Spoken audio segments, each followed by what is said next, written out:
Week 4, day 3. What are we doing? Responsibility.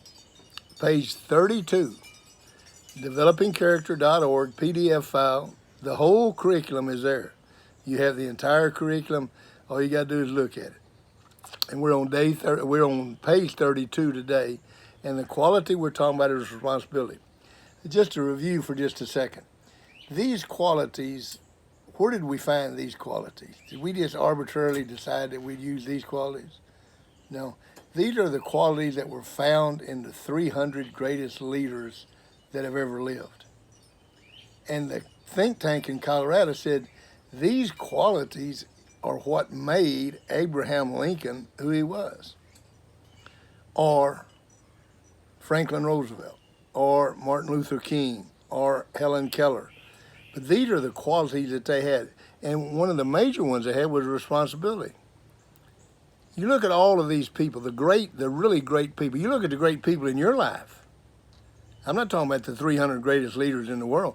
Look at the people that you look at that you think are great people, and I promise you, they accept responsibility for who they are, where they are, and what they are. Accepting responsibility. The word ought to be spelled R-E-S-P-O-N-D, respond ability. Your ability to respond to something is based on accepting responsibility.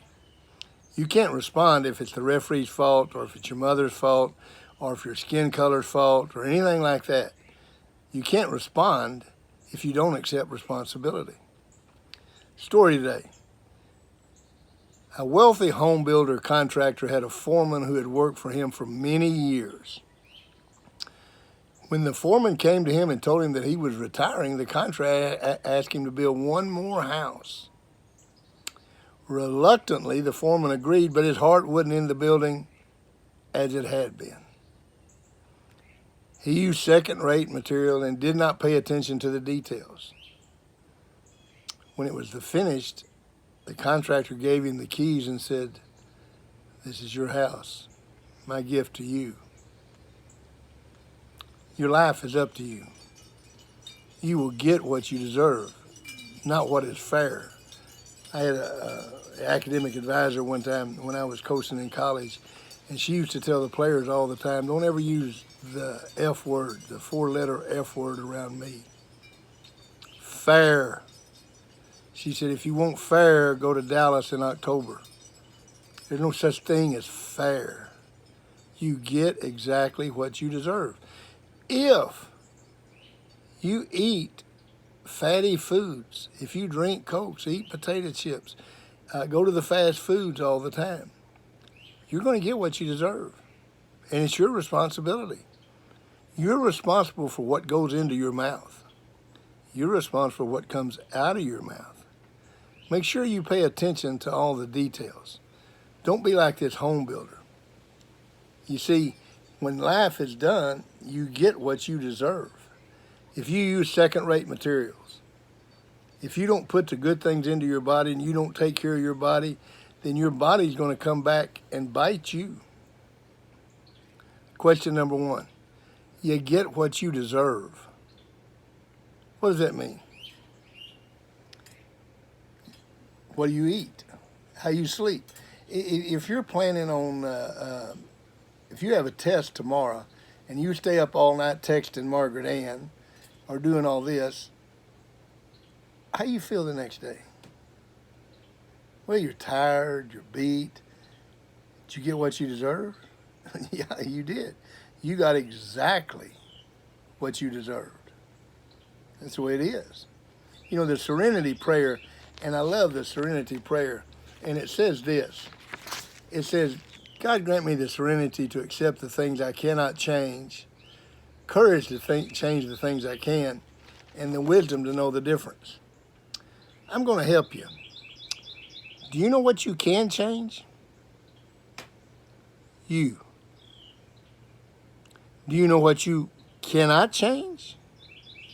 Other people. You're not going to change the teacher. You're not going to change your parents. You're not going to change the coach. You're not going to change the referees. You can't change anything but you. But you are in complete control of you. You don't need to know the wisdom. I'm telling you the wisdom. That what you can change is you. What you cannot change is other people. Every choice has a consequence. You study real hard, you do all your work, you're going to make good grades. You don't, you're going to make bad grades. I had a man tell me one time, the one thing in your life you can't change is your transcript. And isn't that the truth? I look back now and I sure wish I'd have done better in high school and college than I did. And I could have. You can change anything you want to change. Why do people blame others for their choices? Why is it that you're always hearing these people say, well, not my fault. That was coach's fault. You know, for 40 years I was a football coach.